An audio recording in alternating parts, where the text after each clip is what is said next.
Hi, your friend Jill here. So, how do we change our energy and raise our frequency and maintain it? For me, what I had to do, the first thing I had to do was I had to, number one, for myself, stop complaining or stop um, being involved with gossip or talking bad about people or talking bad about myself. I had to cut the cords from family, friends, people that I thought loved me, but that were treating me bad and that were feeding me negativity, or they were complaining, or they were um, making fun of people, or putting people down, or blaming other people for their problems. I had to, or just being really unhealthy with their body and their habits. I had to cut the cords of those people and I had to walk away. And as soon as I did that, I instantly started to feel better. I started to raise my energy because I was always a bright light, but it was dimmed because of the people and the negativity around me.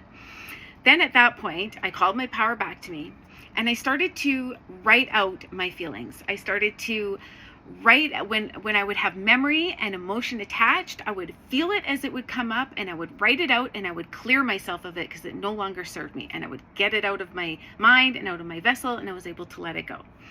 Then I started to do regular meditations where I would get into my heart and I would be grounded, and that would raise my frequency and open me up and allow more light to flow through me.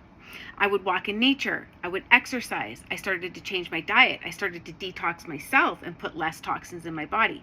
I started to, instead of taking supplements like calcium, magnesium, I started to drink this drink that had like all of these different herbs and stuff like real, like turmeric and cacao and ginger and or homemade smoothies, and I would put all these things that my body can integrate and absorb properly that could sustain me. And now my nails are strong and I feel better because I'm like taking the proper supplements that my body can actually absorb, and not just like taking pills from the pharmacy that you think are good vitamins. And I found a huge difference with that. And I had to speak positive things. I had to think positive thoughts. I had to speak life over myself. I started to write out what I wanted to experience. I started to feel the feelings of gratitude. I started to really get into my heart and to see the love in everything around me. And as I would see the love and the gratitude and the joy and the peace and the harmony and things, I started to create more of that in my life. And then the separation and the fear started to fade away, and then the love and the goodness started to take over. So you really have to change your mindset, and you have to completely change your patterns and do things that make you feel good, that like loving your own body, taking care of yourself, and really focusing on the good. And that will really help you elevate. And if you continue with these patterns, it will really change your energy long term.